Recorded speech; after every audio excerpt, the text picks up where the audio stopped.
समझदारी की जीत। एक सुंदर और शांत जंगल था, जहाँ ऊंचे ऊंचे पेड़ सूरज की रोशनी को धरती तक आने से रोकते थे और रंगीन फूल हर तरफ अपनी खुशबू बिखेरते थे। इस जंगल में चार प्यारे दोस्त एक साथ रहते थे। पहला दोस्त था बबली खरगोश, जो अपनी फुर्ती और प्यारी हरकतों से सबका मन मोह लेता था। दूसरा था टिंकू कछुआ, जो हमेशा अपनी ही धीमी गति में मस्त रहता था और हर काम को बड़े इत्मीनान से करता था। तीसरा था प्यारू हाथी, जो अपनी विशालकाय शरीर और भोलेपन के लिए जाना जाता था।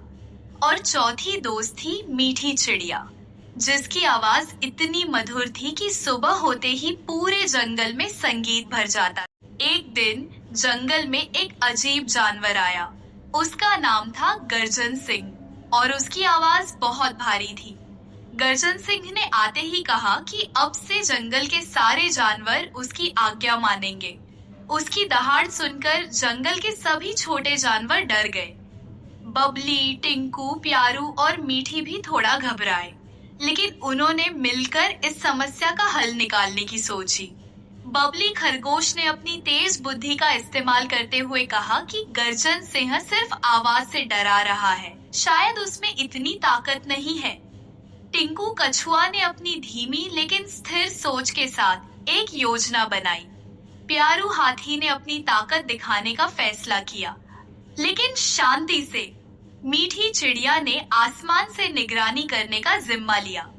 उनकी योजना यह थी कि बबली गर्जन सिंह को बातों में उलझाकर एक दलदल के पास ले जाएगा, जो ऊपर से सूखा दिखता था लेकिन अंदर कीचड़ भरा था। जब गर्जन सिंह उस दलदल में फंसेगा तो प्यारू हाथी उसे बाहर निकलने में मदद करेगा, लेकिन धीरे धीरे, ताकि उसे अपनी गलती का एहसास हो। मीठी चिड़िया ऊपर से देखेगी कि कहीं कोई खतरा तो नहीं है। अगले दिन बबली ने गर्जन सिंह से मीठी मीठी बातें शुरू की और उसे जंगल के उस हिस्से में ले गया जहां दलदल था।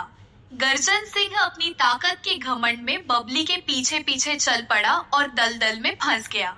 वह जितना हिलने की कोशिश करता उतना ही अंदर धंसता जाता। तभी प्यारू हाथी वहां पहुंचा और उसने अपनी सूंड गर्जन सिंह की ओर बढ़ाई।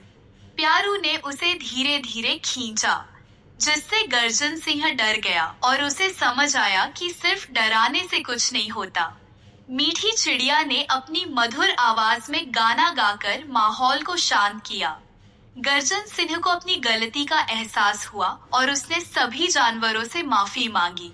उसने वादा किया कि वह अब कभी किसी को नहीं डराएगा और सबके साथ मिलकर शांति से रहेगा। सीख: एकता और समझदारी से बड़ी मुश्किल को भी आसानी से हल किया जा सकता है। बाहरी दिखावे और डराने धमकाने से ज्यादा जरूरी है आपस में प्यार और सहयोग बनाए रखना।